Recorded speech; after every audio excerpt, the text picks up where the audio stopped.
Welcome to Encounter Wargaming. I'm Jay, and today we're going to be taking a look at the 3rd edition 40k Codex Eldar.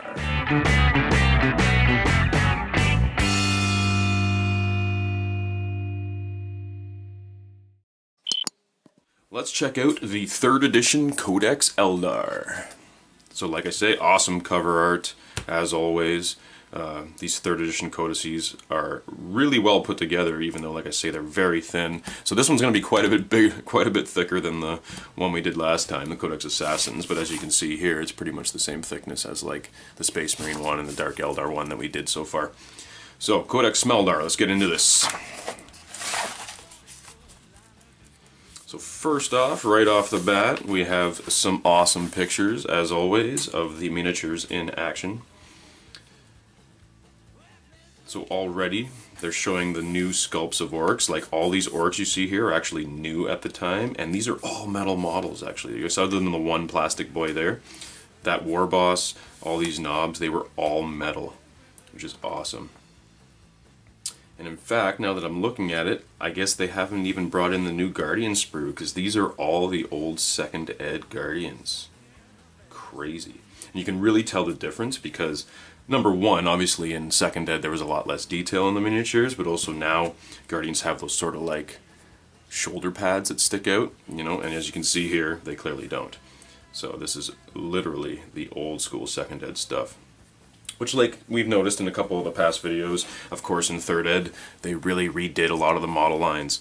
But at the time of publication, of course, they have to, you know, get the book all ready like a long time before it's published, because then once it's finally out, then they can start releasing the new models. So I guess they're still using what they had in the studio before they had actually finished the plastic lines, because of course they want to release the book the same time we release the new model lines. I mean, that's logical, right? But that means that they have to use the old school models in the book. So, you know, it happens, whatever, but that's my assumption as to why it is the way it is. But anyway, so the most important page, as always, the table of contents and the publishing information. So this particular one was written by Gav Thorpe, which is pretty cool. Like I say, we're seeing his name a lot more in these books. Guys like him and Andy Chambers and stuff really spearheaded this edition. We're going to see a lot less of Rick Priestley and those guys that sort of wrote the original versions, because this is, like I say, a massive redo of the rules. Even from Rogue Trader, and then 2nd edition was a massive redo, and now 3rd is a massive redo. And the basis of this edition is what's actually going to last us all the way through 7th.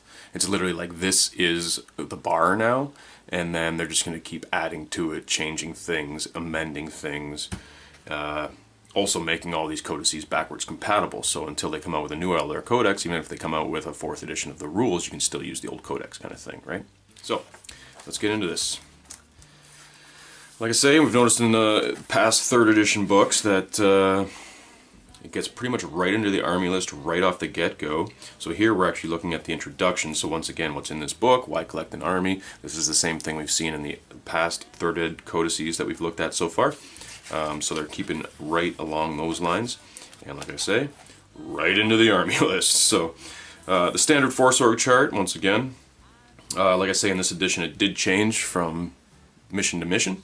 But when it came to pickup games, this was the chart that everybody used, and like I say, this lasts us all the way through until 7th edition. I mean, this is your basic Force Org chart: 1 HQ, 2 troops, and you guys know the rest. So anyway, we're still looking at armories in this edition, which is kind of cool. As you can see, it's very small, because of course this only applies to characters now. It used to be that, you know, your units in 2nd Ed, your units took from these lists, the special weapon list, heavy weapon list, blah blah blah blah blah. But in 3rd, they really started putting those options in the unit entries, and then the war gear list was kind of just for your characters to, you know, sort of take their specific items, making them customizable to your own liking. So of course, we've got just the basic weapons, right? And as you can see here, it's, you know, your basic shuriken pistol, close combat weapon, but also they've included witchblades and singing spears. So once again, you're looking at warlock / farseer weapons, but then again, there is extra war gear here for your characters: spirit stones, Runes of Witnessing, interesting. Runes of Warding, a Ghost Helm, and an Eldar Jet Bike. Perfect with 2 Shuriken Catapults. So this will be where, you know, we get the Warlocks and the Farseers on bikes. This is how you would do it. And then Farseer Psychic Powers and Warlock Psychic Powers are actually considered war gear, which is interesting, because like I say, in this edition, they've done away with the Psychic phase. So literally, Psychic Powers are weapons now. Most Psychic Powers are done in the shooting phase, but not always. Some of them affect movement, and so they're done in the movement phase. Some of them affect combat, so they're done in the combat phase. And that's just kind of the thing they went with. We didn't see a Psychic phase come back again until 6th, I guess. And then, of course, we've got our vehicle upgrades, just like everything else, or every other army. Now, the beautiful part about having this small little war gear list with not a lot of items on it is that they get to put the summary right here. Now, most of the codices had the summary at the back, but I guess they figured they needed to fill that half of the page, so they threw the summaries up there. Which, again, making things very easy to use while playing, but and very streamlined, which is great. But people did complain a little bit that there just wasn't quite enough info and stuff in these books to make them worth the purchase. Which, like I said in the past, is kind of contradictory, because, you know, people complained that the codices were too big, and why am I paying $60 for a bunch of crap that I'm never going to even read through? And then once they finally got rid of a lot of the fluff and made these things just like army lists and unit entries, people were like, well, I wanted a book full of fluff. Like, you know, you can't have your cake and eat it too, guys. So anyway, we're going to look at these just as they are. I'm not going to say one way is better than the other. Personally, if I'm going to purchase a book, I would prefer it have fluff and artwork, and like nowadays the books are absolutely beautiful. Not only are they full color, but they're hardcover, which is excellent, and it makes it makes you feel like it's worth spending that $60, you know what I mean, on a nice hardcover full color book with lots of, like I say, story and artwork, especially in 8th, where things are even more streamlined than this, if you can believe that. It's nice to have all those extra bonuses, because the actual army lists aren't a, you know, massive part of things, whereas in this edition, this entire codex is basically your army list, with pages like this that give you some nice little fluff and some cool artwork. Like, that is an awesome piece of artwork right there. This Striking Scorpion piece, we've seen it in the 2nd ed stuff. I know we've seen it before. Maybe it was in the 3rd ed rulebook, but I know we've seen that before. But this is clearly new art. As you can see, the new Guardians, now they have those shoulder pad thingies, right? They didn't have those in the 2nd ed. And I guess this guy behind him doesn't either. That's interesting. Anyway, as I say, and as you can see, the aesthetic's been changing. We've still got the big head, old school Wraith Lord, or Eldar Dreadnought. This is the 1st edition they refer to him as a Wraith Lord, which was a great idea, because they had the Wraith Guard, so he's basically just a big Wraith Guard, right? So this was before the plastic one. I think the new current plastic one actually came out in like 4th edition, maybe even 5th edition. So we're still using the old pewter one at this point, even with the new plastic Guardians and stuff like that. They ended up redoing a few of the Aspect Warriors, still in metal, but they ended up giving them new sculpts. And yeah, but we're still using the old metal Wraith Lord at this point. We're still using the old plastic jet bikes, which still, again, is based on the old sprue. We do have current plastic jet bikes, which are not the same as the ones in 2nd, but they still use the same jet bike, they just changed the Guardian model that went on top. And of course, for the Shining Spears, they made pewter. Upgrade bits was just a torso and a spear, right, that you add to your Guardian legs. Anyway, I'm getting off on a tangent, but it is what it is. So, getting into the actual army list. Now, in this edition, we do see a lot of this kind of stuff going on. The 0-1 or 0-3 or whatever. Sometimes you'll see when we get to the Orc book for a War Boss, it actually says 1. Not 0-1. So it's like, if you're going to play an Orc army, you have to have a War Boss kind of situation, which I like. I wish there would be a little bit of more of that in the game. Now, they don't put limits like that on stuff,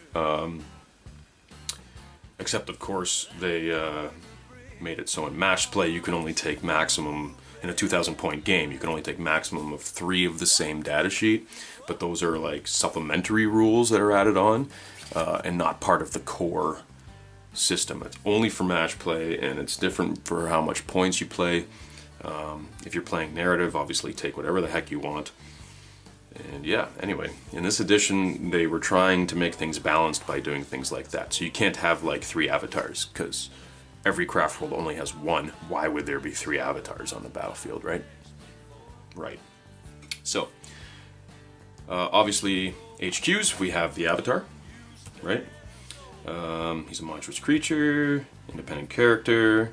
He's inspiring, so he has +1 to the score for who won the combat. That's pretty cool. Of course, has an invulnerable save, and he is a demon. It's interesting that they refer to him as a demon in this edition, because the universal special rules for demons, we'll see even in 4th, 5th, 6th, 7th, do still apply to things like this.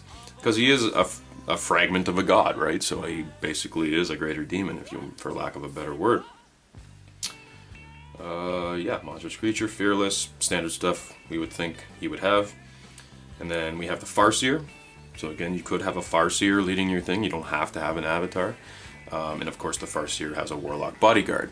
Like I say, there's that, is it called a Seer Council or a Warlock? Maybe Eldar players can correct me on that, but now you have a unit of Warlocks on jet bikes, right? That you take. In this, you have your Farseer and his Warlock bodyguard, and then you could upgrade them to have jet bikes. Maybe Mountain and a Wave Serpent, maybe accompanied by 5 Warlocks. Warlock may be equipped with Craftworld Eldar Armory, so there you go.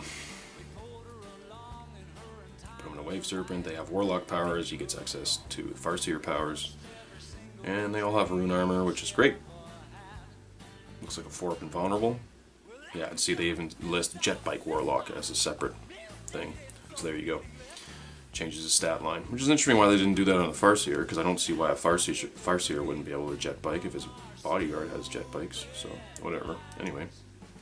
In the elite choices, of course, we have your standard aspect warriors. So we're looking at Warp Spiders, Warp Drum Generator. The rules are in the Wargear section, so we'll have to get to that eventually. But standard kind of thing you would think. They have a Death Spinner, which can... Well, the Exarch maybe armed with an additional Death Spinner, right, because he has 2. Turning his Death Spinner into an Assault 2 weapon instead of a Rapid Fire weapon. That's pretty cool. Maybe also armed with Power Blades, of course. And he gets Exarch powers, Surprise Assault, and Withdraw, both of which you have to pay for. Interesting. So this was the first time... Oh no, in second ed they had Exarch powers, which you did have to pay for. Exarch abilities or whatever, so that's cool. So it's cool that they kept that in there, and even make them optional. So like, you know, every Warp Spider Exarch in the galaxy is obviously not going to be trained exactly the same, though they have the same basic training. Obviously they're going to develop powers over time, or abilities I should say, because an Exarch of course is a veteran. He's been through many battles, so he's going to learn a thing or two here or there. Like I say, we're continuing on with the Aspect Warriors, so we have Striking Scorpions, Howling Banshees, again, Banshee Mask listed elsewhere. You're going to see a lot of that in this edition, where they say refer to the rulebook, page blah blah blah, refer to the Wargear section. There's a lot of flipping back and forth, even though, like I say, these books are a lot smaller. But that's the way they've decided to do things in this edition, as opposed to like now in 8th, where like everything's on one page, and you can literally just see everything on the one page for your thing. Except for standard weapons, of course. Like weapons that are universal across armies. Yeah, so Fire Dragons, they got fusion guns and melta bombs, so there you go. Here's your melta unit, and the Wraith Guard, which of course are fearless. I didn't know there was a Wraith Sight rules in this edition. That's pretty cool. I guess I had forgotten that, because I remember that in 7th anyway. But they don't have Spirit Seers. They introduced that in 6th or 7th. After the Dawn of War video games, because I think that unit first came out in the video games before it even reached the real game. Anyway, what does Wraith Sight do?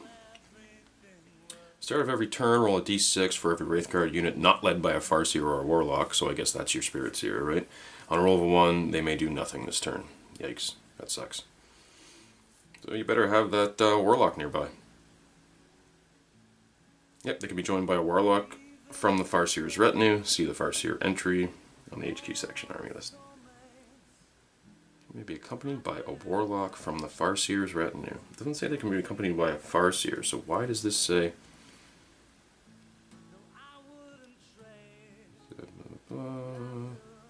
Start of every turn, roll a d6. Not led by a Farseer or Warlock. So I guess you would have to purchase the Farseer as an HQ choice, and then independent character rules adjust, like attach them to the unit. The way independent characters can join units. Whereas you could actually purchase a Warlock as part of this unit, I suppose, to lead them. Anyway. Now getting into troops, of course we've got Rangers, the standard Rangers. They didn't have the Pathfinder upgrade, which I believe they introduced in 4th, where you could upgrade them to be Pathfinders, which actually made things really confusing for a lot of people, because of course they come out with Tau halfway through 3rd, and then they introduce a unit called Pathfinders, and then in 4th edition make the Rangers upgrade to Pathfinders. So people, I remember back in 4th, because I was working at Games Workshop at the time, and somebody was talking about Pathfinders and this and that and whatever, and I thought they were talking about the Eldar Pathfinders, when in fact they were talking about Tau Pathfinders, and I was like, they don't have those kind of abilities, like what are you talking about? And he was like, look, I'll show you in the Codex, and I was like, oh, I thought you were talking about Eldar. We've actually got 2 different units of Guardians. We've got Storm Guardian squads and Defender squads. Now I don't recall off the top of my head when we went through the Eldar second Ed book, but I think it was just Guardians. I don't think there were Storm Guardians, but I could be wrong.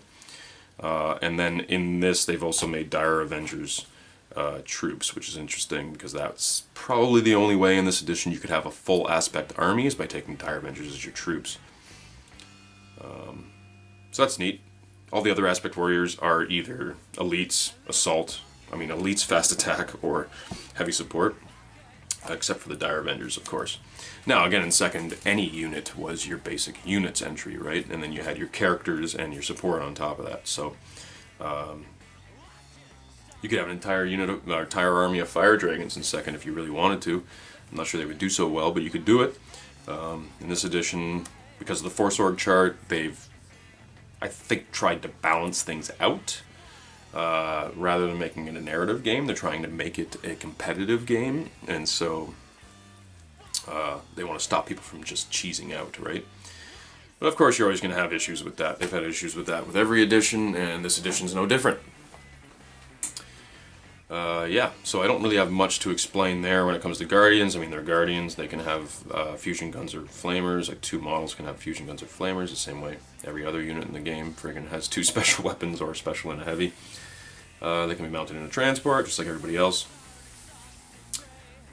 It looks like for the Dire Avengers, they just have the Shuriken Catapult. Interesting, so they haven't introduced the special Dire Avenger one. I guess that was a 4th edition addition. Wow, that was interesting. But of course, the Exarch can have a power weapon or a dire sword, which is pretty cool. Moving on to fast attacks, we've got jet bike squads. So this is something they changed later in like 5th, 6th, where they've made jet bikes your basic troop choices. I believe later they'll come out with a supplement that allows you to take a Sam Hain army, which will put Guardian jet bikes as troop choices, but at this current time of publication, they have to be your fast attack. Same with the Shining Spears. So again, aspect warriors that are a separate entry other than your troops. Dire Avengers were the only ones. And the Wave Serpent, I believe, was a new addition. I don't remember there being Wave Serpents in 2nd. The Falcon Grav tank could hold like 6 models or something, I think. So that was the closest thing the Eldar had to a transport. I don't believe there were Wave Serpents in 2nd. Even if there was, there definitely wasn't a model. So this model they actually came out with was a Falcon with like additional like pieces that sort of stuck out the sides. I don't even know how to describe that. If you've seen the pictures, you know what I'm talking about. But then later they actually released, like the current Wave Serpent model is its own plastic kit. Yes, it's still based on the aesthetic of the Falcon, because Eldar Grav tanks are Eldar Grav tanks. But rather than being an upgrade sprue for the standard kit, it is its own kit. So that's something worth noting. So again, common sense, what you would think to be fast attack, you've got Vipers as well as the jet bikes, right? And then we had Swooping Hawks and Shining Spears. So there you go. Those were our fast attack choices. And again, they're telling you to refer to the war gear list for the Swooping Hawk wings, same way as the Scorpion's masks and the Banshee masks and the Warp Spiders jump pack thingy. Warp pack. So, in heavy support, of course, we've got the Falcon. which, like I say, was always in the game. The Fire Prism, I think, was also a new addition to this edition. Again, just the grav tank with actually a pewter upgrade bits, like it was the Falcon with extra pewter upgrade bits to replace the Bright Lance and stuff on it. Now, once again, is a full plastic kit of its own, separate from that, but in this edition, I guess they just figured they'd quickly throw it in by just making a metal upgrade sprue for the current plastic model. And I'm glad that they've gotten out of that by mixing materials in the same kit, because I always found when you're gluing pewter to plastic, it's never as strong a joint as pewter to pewter or plastic to plastic. So, in my opinion, there was more chance of them breaking with having two different materials in the same kit. Of course, they don't make anything out of metal anymore, because thanks to the Chinese Olympics many years ago, the price of tin just went through the roof, and as far as I know, the only miniature company that even still makes things out of pewter is Corvus Belli. Other than that, everybody has switched to resin, which is interesting to note. But off topic. So of course we got the Wraith Lord, there you go, and Warwalkers. Squadron of 1 to 3, yep, exactly how we expect them to be. Wraith Lord is of course on his own. Yeah, anyway. Implacable Advance. Let's read a few of these rules and just see if anything's really that different from other editions. I just saw this standing out, so we'll see. Towering construct capable of laying down a curtain of fire, advance into combat, can shoot 2 weapons as it moves, and all of its weapon if it stays stationary. It can fire heavy weapons whilst moving. Okay, so that's their way of basically saying it's a dreadnought, because in this edition it was the relentless rule, I believe, so that means vehicles get to fire their weapon, or heavy weapons, even if they've moved. This guy, though, being a monstrous creature as opposed to a vehicle, I guess they had to introduce a special rule just for him to make him operate like a dreadnought. He should be able to fire on the move, of course, right? He's basically an Eldar dreadnought. But as you see in this edition, they've given him a toughness characteristic and a wounds characteristic, unlike in Second Ed, where he was a dreadnought. He was a vehicle with an armor rating and locations and all that stuff. And the Warwalkers, people always said, like, how does the Guardian just hang out in front and not get shot in the head? Well, this is how, because they have an energy field. They have a force field that they put up. And again, we're still using the Second Ed models at this point, so they didn't have the new Warwalkers where it has like the window on the front, which looks very much like the Falcon windshield. You know what I mean? In this edition, they literally were just hanging out on the front, and so they had to justify it by giving them a force field. But what does it actually do? It's not just fluff. Strength greater than 8 counts as 8. Cool. Such attacks never roll more than 1d6 for armor penetration. Wow! That actually makes them really good. Attacks from the side or rear or in close combat are not affected by the energy field, and so do not suffer any penalties. Oh, so it's only from the front. Still, that's a really good rule to have. Yikes, that would make them extremely survivable compared to other Eldar vehicles. Neat. Cool, and then support weapon battery. Of course, all the rules for the support weapons are listed elsewhere, but they give you the points costs in the unit entry, not in a separate war gear list. So again, something to note about the change in the way they're doing things differently in 3rd edition than they did in 2nd. And as we would exactly expect, Dark Reapers are of course heavy support, because they're literally a Devastator squad, for lack of a better word, an Eldar Devastator squad, all armed with Eldar missile launchers, and they're between 3 and 5. Huh. That's interesting.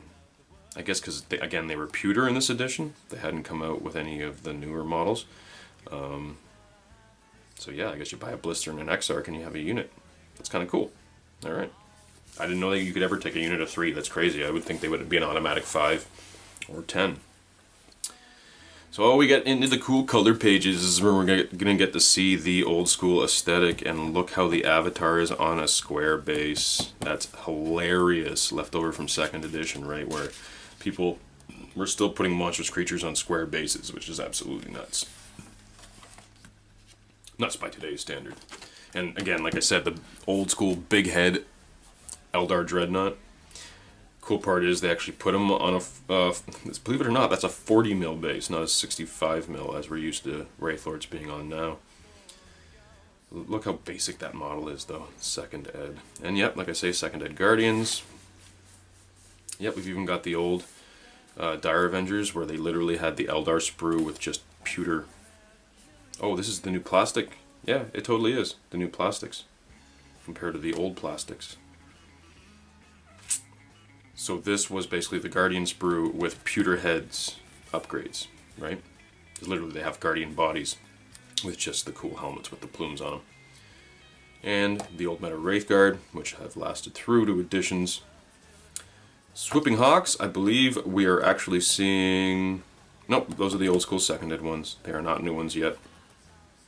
But still, wicked cool models nonetheless. Like I said, the old Guardian plastic jet bikes, the old Viper. All these models were around in 2nd Ed, including the Falcon. Awesome. Fire Dragons, Rangers, yep, also still the old pewter 2nd Ed models, same with the Dark Reapers that we're seeing here, and there you go, there's the old Warwalker, where the guy's just like literally hanging out in front. Crazy, right? Now the new current model has like that window in front. Like I say, it looks like the Falcon window, like this window here, it's like actually in front of this guy. To kind of make him look more enclosed, I mean, it does look really silly with this guy just hanging out in front. But anyway. And you can see even in 2nd Ed where they tried to, like, because it's all pewter, they tried to save making new molds. So like the, excuse me, the shields that the heavy weapons, that are around the heavy weapons, those are the same shields from the heavy weapon platforms that would go with your Guardian units. Hilarious, right? And there's the Fire Prism. Like I said, this was literally a pewter piece that you added these two to the sides of the current Falcon model instead of putting the normal heavy weapons there. They were pewter, like I say. Now, I'm pretty sure they have a whole new plastic kit for it, which looks aesthetically a little bit different than this, but in these days they really wanted to, like I say, save on making new molds and stuff, so they tried to like supplement kits with extra bits as opposed to making a whole new plastic kit. But I'm glad the Games Workshop has now switched to like pretty much pure plastic kits, even getting away from the resin these days, even because fine cast was not so fine. And like we've seen in other of the 3rd Ed books, I loved these drawings. I mean, I loved these layouts where they sort of show you basic tactics when it comes to how to use your army. They don't do this anymore. And I loved in 3rd Ed that they did this. In fact, I used to, when I came up with an idea for an army, I used to take a piece of paper and like draw a bunch of little circles to represent the bases of that army and how I would deploy them and how I would move them across the battlefield regardless of what other army. It's cool just to think about that stuff sort of off the field, you know what I mean? Sort of think about how you would implement this army. Luckily, the state of 40k now is kind of all over the place. There's no like kind of standard deployment, standard way to play anymore. There are many different ways to play, many different deployment maps, and it's going to change every single game. In this edition, there's still a little bit of, like, there is different deployments based on missions, but for the most part, people would play, you know, long table edge, 12 inches from the back, charge straight at each other. That was sort of your standard go-to. Cool, and we get a couple of different looks at a couple of different armies, so I guess this is a neat paint job. Interesting. I like the blue flames on the yellow, that looks really cool. Cool. And these models we've seen so far already in this book. A little how-to paint. Showing you with a white undercoat and a black undercoat and the difference. I can't even imagine painting that yellow on top of a black undercoat. There's no way you would ever get it that nice. That's insanity. And it looks like they've pin washed this one with a, I guess it would have been called chestnut ink back here. Like, I would rather paint this model yellow and then pin wash all that black in. right? It'd be insane to use a Chaos Black undercoat with a yellow. That's just nuts. People do it, and people have done it, but that just seems way too problematic and way too time consuming for my liking. Cool, so we got some Beal Tan. Again, we've seen these models pretty much all the way through this book. I guess they painted these models up just for this book. Okay, it is Aeldari. I wasn't sure because when I looked at this past one, I'm like, that looks like an Aeldari paint scheme, but I've never seen blue flames before. Like, obviously I've seen yellow guardians with blue helmets, but I've never seen the blue flames. I think that looks really cool. Neat. And then, yep, you got your standard Samhain, Ulthwe. Now it's interesting to note that they show Ulthwe with the black armor and the yellow helmets. That's the way they painted them in 2nd ed. You can see here the yellow helmets. As this edition progressed, they sort of changed their aesthetic to black armor with the bone-colored helmets, with just like yellow accents here or there, or yellow or red accents here and there. Like, I'm not even sure yellow is in the Ulthwe paint scheme anymore. I think it literally is black and bone with red details. So again, just something to note with the evolution of the game, the evolution of the models, the paint schemes. This is why we're doing this series. So, like, you know, you guys, if you didn't play in this edition, that you can see where it all comes from, you know what I mean, and how things are drastically different nowadays than they were back then. But like I say, I was in like grade 9 or 10 when this stuff came out, so for me it's just really nostalgia, but I hope it's educational too. So here's some Aspect Warriors. Again, all the old pewter stuff. I guess they haven't come out with the new Scorpions or Fire Dragons, the Swooping Hawks. I believe all those came out in this edition. The Warp Spiders, I think, are even the same models nowadays. I don't think they ever changed them. Except that now they're made of resin instead of metal, right? And nobody wants to buy them because nobody likes Finecast. Like I say, Finecast is not so fine. So big fail there, Games Workshop. Especially when they have Forge World, which has great resin. Why did they release the Finecast separate? Like, literally, you have a company that's a subsidiary of you making good quality resin, and you release a completely different formula of resin that just sucks and everybody hates.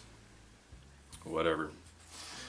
Sometimes I have to scratch my head at the decisions GW makes. However, look at this paint scheme. That is crazy cool. Is that supposed to be a Laetok or whatever? They show it here? Yeah, Laetok. That's it right there. Again, I'm used to seeing the blue and yellow, but I've never seen this like blue splotchy camo pattern. That looks really good. I would love to see a Jetbike army all painted like that. That is awesome. Cool.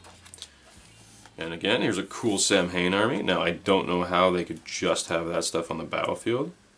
I'm wondering if even in this book they put appendix where you can have Jetbikes as troops. That's real interesting. Yeah, let's keep looking through, guys. But let's not rush through this, because there's a couple different ways to paint the fire prisms. That one looks really cool with all the lightning flowing through it, right? Whereas this one is kind of like just faded, like glass, like it's a prism. Cool.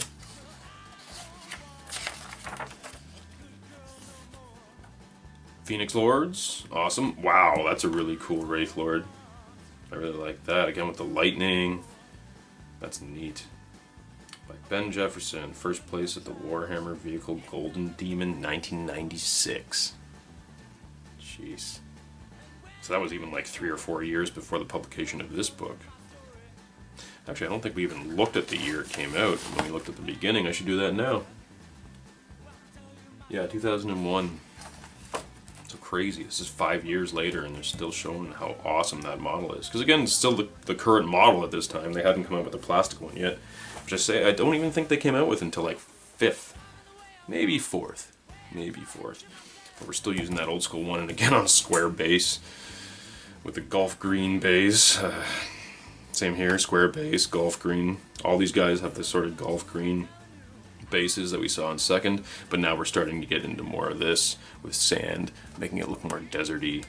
That's sort of the 3rd ed aesthetic, where they tried to get away from the flock green tables and get people to start fielding more, or building more realistic looking battlefields.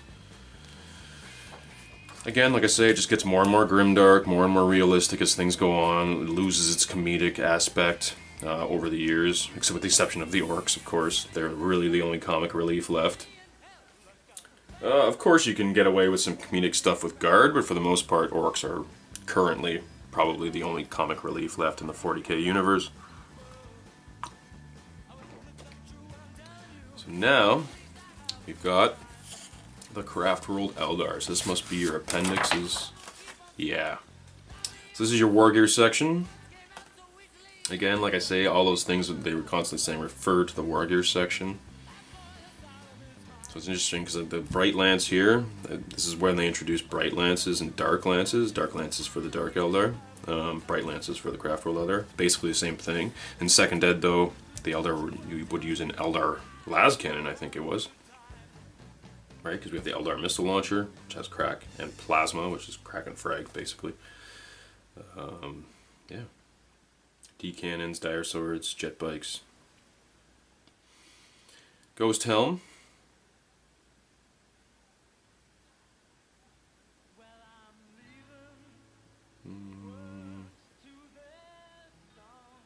Oh, you can ignore Perils of the Warp on a 4+. That's pretty cool. A demon that is fighting the model in close combat halves its weapon skill. Wow! That would make Farseers really good against demons. Cool. Las Blaster, Laser Lance. Oh, that's for the Shining Spears, right? That's kind of cool. So it's a Strength 5 Lance weapon. And like I say, in this edition they really differentiated it from the las cannon by making it a bright lance and a dark lance for the Dark Eldar. And what that did is any armor rating over 12 reduced it to 12. So if you had an armor 14, they were literally shooting at an armor 12. Which is interesting to note because they're strength 8 base, so no matter what they're shooting at, they're only ever going to be need to roll a 4 or higher to glance or pen. Max. So or better if your armor's less, right? So 3s, 2s, etc. Yeah, I guess the least you would need is 2, and that's why they did it this way. Strength 8 plus 2 would be 10, glancing an armor 10 vehicle. So anyway, there was a couple of the Aspect Warrior weapons I wanted to look at when we were going through the army list. So let's take a look at Manda Blasters, which are the Scorpion helmets. And yep, they're a shooting weapon. Thin shard, blah blah blah. Special attack and close combat workout at +2 the model's initiative. Okay, wow. To get the strike before everybody else. Manda Blaster can be used for 2 inches. Yeah, it's a shooting weapon that fires within 2 inches. At strength 4. And on a d6 of 4+. Normal armor saves are allowed. Once these attacks have been resolved, the attacks at their normal initiative. Right, their normal attacks would be at their normal initiative, whereas the blaster fires first before they get in there. That makes total sense, and I believe they kept similar rules in future editions. A striking Scorpion who starts the combat in base contact with an enemy will get their full number of attacks, even if the model they are in base with is removed by the Manda Blaster fire. Right, because this is in this edition. That's when they introduced the 2-inch bubble. So it was a guy in base. You had to have a guy in base contact, and then a guy within 2 inches gets to support the guy in base contact. Now you just have to have a model within an inch. It doesn't matter if their bases are touching or not. Which, you know, 6 of one, half dozen of the other, I guess. Just different ways of doing things. So moving on, I wanted to see some of the other. Yeah, rune armors are 4+. Shining Spear Spirit Stones. Now, I saw that in the war gear list, and I wasn't sure because fluff-wise, everybody's carrying a Spirit Stone, right? But what does this actually do? An Eldar Psyker can use this power of a Spirit Stone to charge themselves with psychic energy. That's neat. So a Psyker with a Spirit Stone can have 2 psychic powers each turn can cast 2 instead of 1. Wow. However, these must be different powers. A Psyker cannot use the same psychic power twice, right? Because that would just be cheese. Star Cannon, basically they're Swing Hawk Grenade Pack. Swooping Hawk incorporates a grenade launcher which can be used to fire a hail of grenades as the Swooping Hawks drop down to attack. It can use its deep strike ability to deploy and may use its grenades on the turn it arrives. These have the profiles shown below. So strength 4, AP 5, large blast, cool. Place a large ordnance blast marker anywhere on the table before the unit lands. And roll a scatter dice. If the arrow is rolled, the marker scatters d6 inches, indicated then by the direction. Workout hits and damage is normal. Note that only one marker is placed per Swooping Hawk unit, regardless of the number of models, obviously. Yeah, that would be silly. If every single dude gets to do it, as opposed to the unit doing it, that would just be crazy. You could wear down a guard army pretty quick if every model dropped it. That would just be nuts. Swooping Hawk wings, use the rules for jetpacks. May also deep strike, yeah, of course. Warp jump generator, that was the one I was really looking for. I want to see how the spiders worked in this edition. Teleport short distances, although this allows them to move rapidly and avoid any obstacles. The Eldar's exposure to the warp is not without peril. Jump generator moves 12 inches in the movement phase and ignores all terrain, obviously because it's teleporting through it. This means it can pass through woods, over rivers, through solid walls, and without penalty. May not finish its move in impassable terrain, obviously. That's kind of logical. May make a second jump at the start of the assault phase if you wish. Ooh. So you could jump in, shoot, and jump out. That's you. They cannot make a second jump and charge into an assault in the same turn. Right. So it would be in lieu of your assault movement. That makes total sense. But it becomes more unpredictable in the second jump, and the following rules apply. Nominated direction of the squad is jumping. Move the squad 2d6 inches in the direction, so basically like running away. If you roll a double, one member of the squad suffers as a casualty. So just one guy dies if you roll a double on 2 dice. It's interesting. A unit equipped with Warp Spider jump generators advances and falls back 3d6 inches, ignoring terrain. Right, so if they're running away, they move 3d6. If you're choosing to move them, they move 2d6. Doubles kill a guy. Cool. Simple, easy. Witchblades, so there you go. So your Warlocks and Farseer are armed with. Always wound on a 2+. Yikes. Against vehicles, they allow the bearer to triple their strength. Working out for armor penetration. Interesting. So let's just take a look back. I think Warlocks are probably strength 3. Let's see if Farseers are as well. Because that would make them strength 9, which is pretty cool. And I believe in 4th they just made them they made Witchblades a default strength 9. Yeah, they're both strength 3. Okay. I was wondering maybe the Farseer was strength 4, which would actually be stupid because that would make them strength 12. So yeah, anyway. Here's what it is. Moving on to psychic powers. Cool, so each has 4 psychic powers. Obviously can be purchased for a specific number of points. And like I say, in this edition, they were basically used as weapons. So for example, Destructor, it's a flame template with a strength 5, AP 4, assault 1, so that's basically a heavy flamer. You just have to test to see if you could use it. And I believe Psychic, if I remember correctly, Psychic tests in this edition were basically just like leadership tests. 2 dice, you had to roll higher than your leadership, or sorry, less than your leadership, and you were able to cast your power.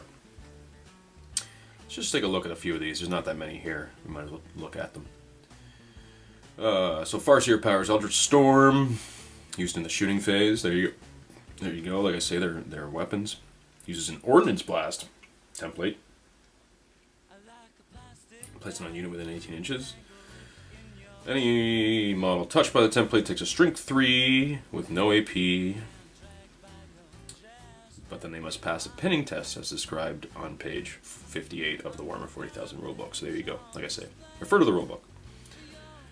I guess they just did that to avoid writing the same thing 1,000 times in 1,000 different places, right? So then, like I say, with making these backwards compatible, then they can change the core rule, the universal special rule in the rulebook, without having to change all of the codices. And automatically, when that rule changes, it affects all the units that have that rule automatically without having to, like I say, republish the book every time. So if they want to take a while to release a new codex, they can, and it still works, right? It's still backwards compatible. So Fortune. Nominate one Eldar unit within 6 inches of the Farseer. Which may be the Farseer's own unit. Okay. They reroll failed armor saves and cover saves. Or cover saves until the end of the next turn. Right, because cover save was instead of your armor save, not in addition to. Guide. An Eldar unit within 6 inches of the Farseer, which can be the Farseer's own unit. You may re-roll any missed shooting to hit rolls at the start of the next Eldar turn. Cool. Until the start of the next Eldar turn. If the unit is using a guess range weapon, which, again, they've done away with nowadays, but they still existed back here, you may re-roll the scatter dice. Neat. And finally, Mind War. You choose an enemy model within 18 inches of the Farseer in line of sight. Both players roll a d6 and add their leadership characteristic. For each point the Farseer wins by, the target loses a wound with no armor save. Yikes. If the scores are drawn or the Farseer loses, it has no effect. So the Farseer can't get hit back. That's kind of neat. Warlock powers, we have Conceal, which basically, if I'm skimming over, yeah, it just gives a 5-up cover save to the unit you cast it on. Cool. You can only use one cover save, so if your normal cover save is better, obviously you're going to use that. Destructor. Oh, that's the one I read to you earlier. Basically a heavy flamer. Embolden. Unshakable courage reaches into their minds, visions of mighty heroes and great victories. The Warlock and his squad may re-roll failed morale checks and pinning tests they have to take. Handy. Now enhance the Warlock and his fellow warriors with great speed and skill. All models in the Warlock squad, including the Warlock himself, add +1 to their weapon skill and initiative. The effects of enhance are not cumulative, right? Because you have a bunch of different Warlocks in a unit, they all be casting on each other, casting on themselves 5 times, right? Yeah. Because it says one model can't use the same power twice. It didn't say that different models can't continue to use the same power. So yeah, I guess if you had a Warlock retinue, you would literally have a unit of 5 Warlocks, and I guess they just put that in there so that you can't have all 5 of them cast the same power and get +5 weapon skill and +5 initiative. That would just be silly. Alright. Exarch powers. Cool. I'm just gonna grab a few out of here. I'm not gonna read them all to you guys, but we're gonna grab some which seem really cool. Now obviously these are specific to the various units that can take them. Obviously in second ed, which was really cool, you could give any of the Exarchs any of the powers, which led to some really weird stuff going on. In this edition, they can only have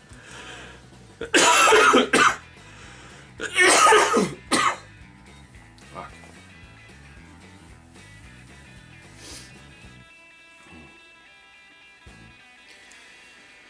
In this edition, they can only have the ones that was actually listed in their unit entry, obviously, for the points values listed there. So, again, not a warrior option like it was in second, it's more like an upgrade in the unit entry. And again, you don't have to take them. Bounding Leap. Exarch makes long, graceful jumps towards the enemy. May add d6 inches to the distance he charges. That's cool. May only charge if he's within 6 inches of the enemy in the assault phase. It's weird. Does not have to engage the first model. Extra charge distance would allow him to reach another model. Cool. Crack shot. That's probably for the Dark Reapers. Yep. May reroll any failed to wound rolls when shooting. May only be used by an Exarch in the same turn he uses Fast Shot. So let's see what Fast Shot is. So you have to use them both together. That's interesting. Oh, may not be used if they're using Fast Shot. I see. So if you actually purchased both of them for your Dark Reaper Exarch, I suppose you have to choose which one you use every turn. Interesting. So this is rerolling wounds. Fast Shot, firing an assault weapon or heavy weapon at +1 to the number of shots fired. Cool. So heavy 3 becomes heavy 4. Yikes. If he's firing a pistol or a rapid fire weapon that never counts as moving, always fire once at its maximum range and twice at 12 inches. That was something that was interesting about this edition. It was once at maximum range and twice at 12, not twice at half, right? That's the difference. In 4th, they changed it to twice at half. I'm sure you guys can do the math in your heads of how that makes a difference. Cool. Stealth. By next start with stealth may infiltrate. Ooh. Have to check back to who gets that one. Probably the Scorpions. Surprise assault. The squad may charge. They get +2 attacks instead of +1. Wow, that's handy. Would definitely help the Eldar not die, like, you know, not be torn apart like pieces of paper. War Shout, that's probably for the Banshees. Yep, Banshee Mask unleash a terrifying howl, which sweeps across the enemies and is like a shockwave. When the Exarch and her mask, the enemy unit she is fighting, must pass a leadership test or reduce its weapon skill by -1 for the rest of the assault phase. Okay, that's not uber powerful, but it's cool nonetheless. Withdraw, I guess this is basically just hit and run, right? Attack again. The squad is in close combat at the end of the assault phase. They may fall back to take them out of combat if you wish. All of the normal rules apply for falling back. Most importantly, the rules for crossfire. But the enemy squad may only make a 3-inch move to consolidate instead of the overrun move. Cool, okay, cool. Ensuring you have a better chance of escaping. That's neat. So anyway, that's enough of that. Let's get into the special characters. We got Eldrad Ulthwan, always a go-to character. And he comes with 4 psychic powers right off the bat. Wow. Maybe queued it as an HQ choice in your army. Must be used exactly as described above. Yeah, of course. He's not going to have any additional weapons, like any other special characters. But again, in this edition, I believe you had to ask your opponent permission to use special characters.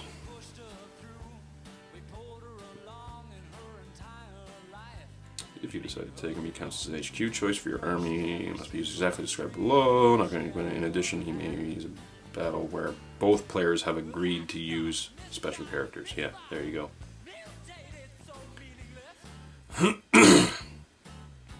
Obviously, you can have a Warlock Bodyguard. Makes perfect sense. Divination. The Farseer of the Eldar's powers of recognition and prophecy are legendary. After both sides have deployed at the start of the game, the Eldar player may reposition D3 units in his army. Wow. No unit can be repositioned outside your deployment zone. Obviously, that makes sense. May only move 6 inches from its original position. In addition, when using reserves, you may add +1 to a single reserve roll each turn. Neat. Declare before rolling the dice, obviously. Cool. Aeldari Craftworlds, Spirit Seer of Iyanden. Oh. So there is Spirit Seers in this edition. Just not generic ones, she being the only one. And in fact, I don't recall ever seeing that name again in future editions. Aeldari Craftworlds. Huh. It was like they took him out. They brought him in, took him out, and put him back. Weird. So she's a warlock. Okay, that makes so much more sense. She has 2 warlock powers. Automatic ones. Obviously, you don't get to choose. Armor of Vol is a strange and truly ancient artifact that uses wearer's mental powers to throw a virtual impenetrable screen of psychic energy. Instead of making a normal armor save, she must pass an unmodified leadership test in order to save against any hits she suffers. If the test is failed, she loses a wound as normal. The Armor of Vol makes a save against the target against attacks that ignore armor saves, just like invulnerable saving throws. Okay, yeah, so it's basically just an invulnerable save. I don't know why they had to word it like that. They could have just said it's an invulnerable save. But anyway. She has this ancient singing spear. Uses the rules for singing spear, but has a range of 18 inches instead of 12. Right, so the singing spear was basically a witchblade that could shoot like a laser out of it. Remember that. And then she's got the Spirit Seer rule. Conversing with the spirits of the dead and communicate with them over great distances. More than an ordinary psyker. Any Wraithguard unit within 12 inches does not have to test. So I think it was... they actually had to be part of the unit in the actual Wraithguard entry. She can just be 12 inches away. Alright, our next special character is Nadu Fireheart. Weird. Wild Rider of Samhain. Just a side note, obviously they introduced a bunch of new special characters in this edition, which actually you'll find as we go into the future books. They just got all taken out. Like there's a Chaos one, Doom Rider. Came out with a silly looking model for it, and then they just took it out in 4th, and he never existed again, which was just silly. So I guess these two characters are things they wanted to like just add to the game, and then I guess no one ever freaking used them anyway, so they just got rid of them. Because I don't think she ever had a model. This guy looks like a Shining Spear special character, but we'll see. Samhain specifically, okay. Steed of Cain. He rides on a Viper. Oh, wow. That's been built to allow him to fight back. Which Cain rode to war on the legendary steed Alien. Nadu and the Viper are considered a single model. He cannot leave his fighting platform. Think of Nadu as a unique type of Viper with the special rules detailed below. So he's a vehicle, right? Front of 11, back of 10. Fights in close combat in the same way as a Dreadnought, using the profile above. He may make... Right, so he's got a Dreadnought profile. That makes perfect sense, rather than the Viper would just have the front, side, rear, and ballistic skill. He actually has a Dreadnought profile. That makes so much more sense. Which is interesting, because they made their Dreadnought not a Dreadnought profile. He's a monstrous creature profile, so that's kind of crazy. Otherwise, he may only fight if a solid. He carries a power weapon, and so no armor saves are allowed for wounds inflicted in close combat. Right, because power weapons just ignored your save completely, regardless of what it was. Rather than like in 6th and 7th, they were just AP3, so Terminators still got saves from them. Anyway. Because he's treated as a Dreadnought, he never falls back if he is defeated. Cool. He also has hit and run. This means that he can always move 6 inches in the assault phase, as long as he did not move more than 12 in the movement phase. Oh, okay, so it's not hit and run like we knew it in later editions where you assault and then withdraw. This is like he literally moves in, fires, and then moves back out 6 inches. Cool. He is reckless. He pays no heed to danger, flying into the heaviest enemy fire. He ignores all crew stun and crew save and results on the damage table. That's handy. He is the chief of the Wild Riders. Any unit led by Nadu will never fall back and cannot be pinned. Okay, because they counted him as an independent character, so yeah, he can join a squad. That's crazy. For all the Roseman characters, and more than Roomba, he may also join a Guardian Jetbike squad. Cool. As he has an armor value, not a toughness. If he is with a squad, he must distribute hits before rolls to wound, penetrate armor, etc. Right. So you have to declare who's getting hit by what, and then roll your armor saves and or armor penetrations. And this is something interesting they did in this edition. Rather than making an individual entry for every Phoenix Lord, actually I guess they did this in 2nd, didn't they? I don't know, you guys can go look back in the videos and tell me, I don't even remember, it was so long ago. But you get your basic Phoenix Lord profile, and of course they have all these special rules, which is just independent character, fleet of foot, and fearless. Despite having a 3-up save, Phoenix Lords are an exception to the normal rules, may still benefit from Fleet of Foot. Right, Fleet of Foot was only 4-up armor or less. If you had a 3-up armor save, you weren't able to do it, because obviously your armor would be too heavy. But in these guys' cases, I guess they have special magic armor, because they're Phoenix Lords, and they like to jump around. So, that's all it basically is for Phoenix Lord. They all share the same stat line, so it's really just adding some extra weapons here. And of course, there's one for every aspect, except for, of course, spiders never had one, as far as I know. And I guess Shining Spears don't either, now that I think of it. Yeah, other than that, everybody has one, right? We've got Morgan Ra, who's the Dark Reaper one. Chain Zar is the Banshee one. Karandras is the Scorpion one. Baharath is the Hawks. Fuigan is, of course, Fire Dragons, hence his name. And Azurman is, of course, the Dire Avengers, because they are the cult of Azuryan. So, let's just go over them quickly. Morgan Ra has... Oh, okay, so they've given them Exarch powers automatically. It's just included in their points, I guess, because he's got three of the Dark Reaper powers, which is interesting. Again, instead of purchasing one or two, it's just like, yeah, they just have all three, because they're freaking Phoenix Lords.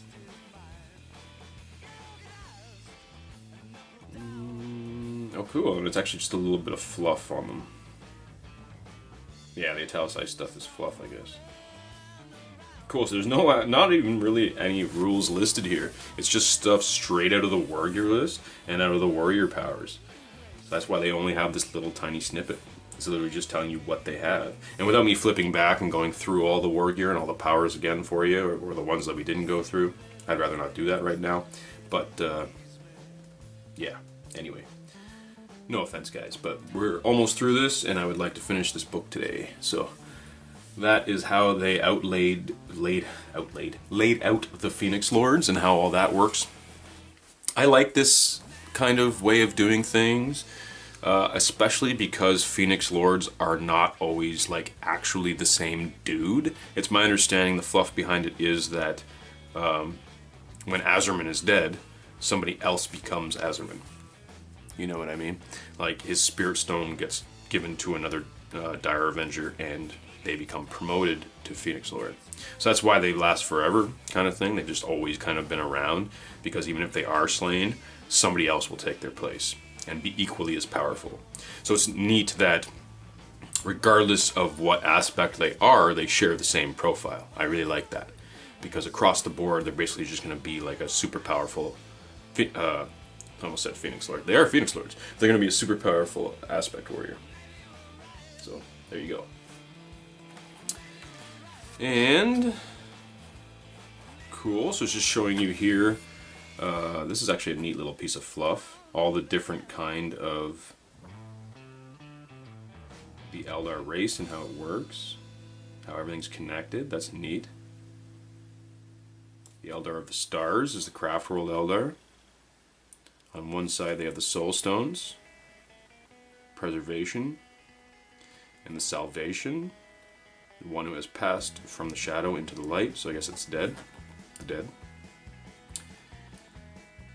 Eldar History. Eldar of History. Okay. So that's Exodites. Stylized and Ancient Past. Phrase above main rune means isolated, lost, and divorced. This is cool. What is this exactly? Dark Kin, Salvation, Transcendent, similar to runes, hope for future. It's cool they put the Dark Kin down here. That's neat. And the Outcasts, so that would be your Rangers or Exodites, I suppose. Cool. Soul Drinkers, Scavengers, Looters, Parasites, Vermin, Demonical and Decaying. One of the most hideous rune concepts in the Eldar language. I guess that's Corsairs and stuff like that, or Eldar that have actually fallen to chaos, which is interesting. So, this artifact was taken from an ancient Eldar site on the third moon of Paravax by a great-great-grandfather Ulysses Mung. Since then, our family has endeavored to understand its full import. Done much research into the mysterious Eldar language and believe it to be some form of physical representation of the beliefs of the disparate Eldar races. Cool. Now, it's always just finishing off the book with a little bit of fluff for you guys. Some schematics on the weapons and war gear of the Eldar. Same as they've done in all the other books so far. I like those little schematics pages, actually. I like that they did this in this edition. In all the codices and in the rulebook.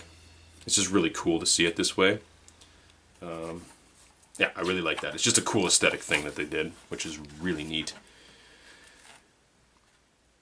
And just showing the segment Obscurus, that's interesting. The western quadrant of the galaxy. plotting out the various Eldar Craftworlds in that sector.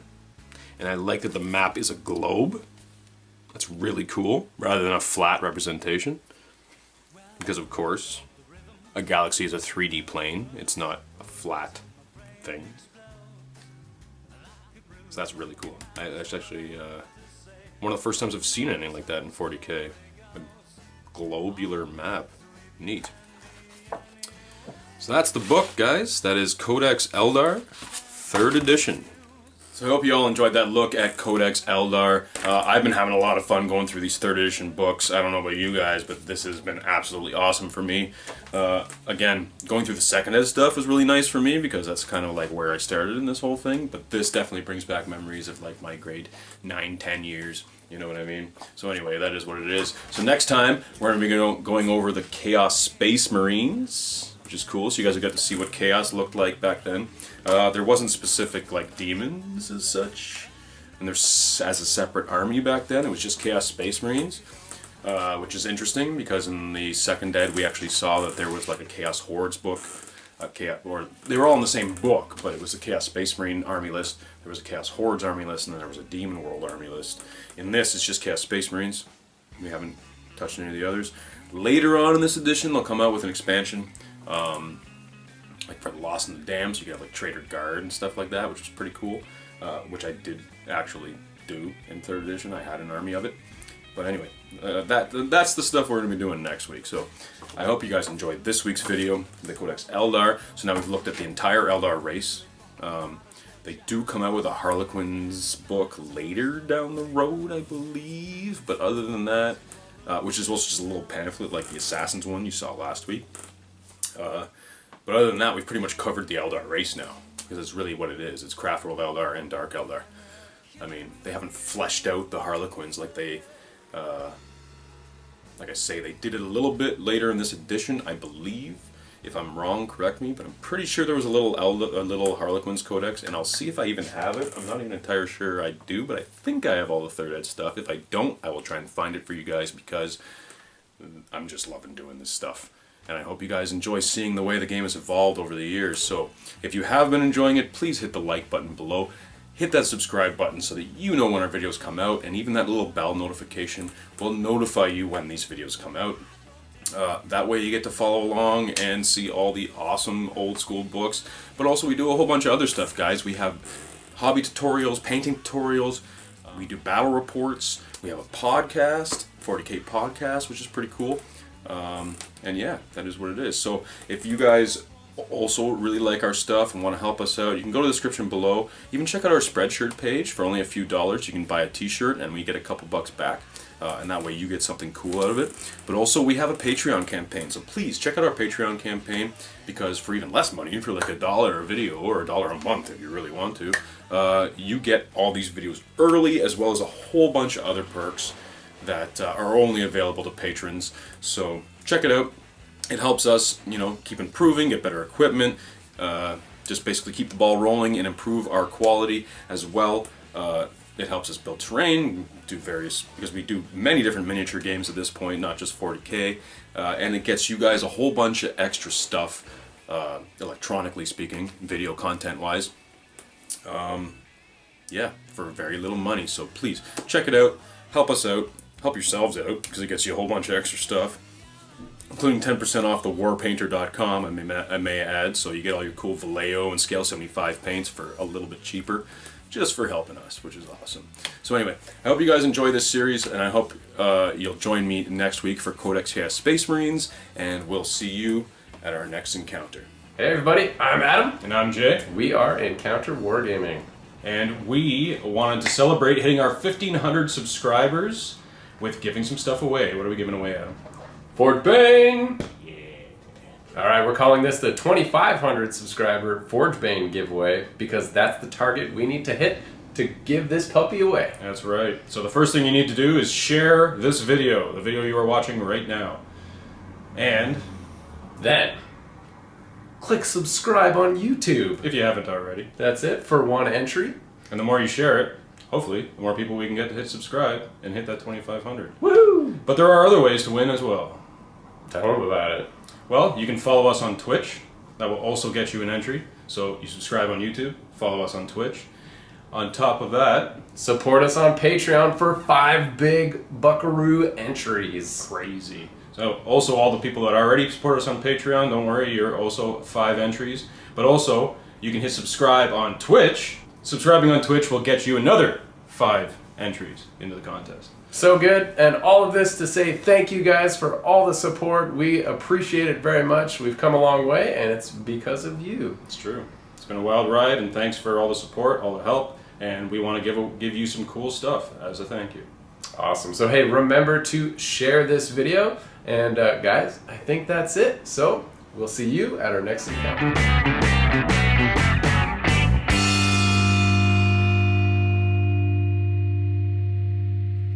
Like a monkey in a rocket on his way back home. Okay.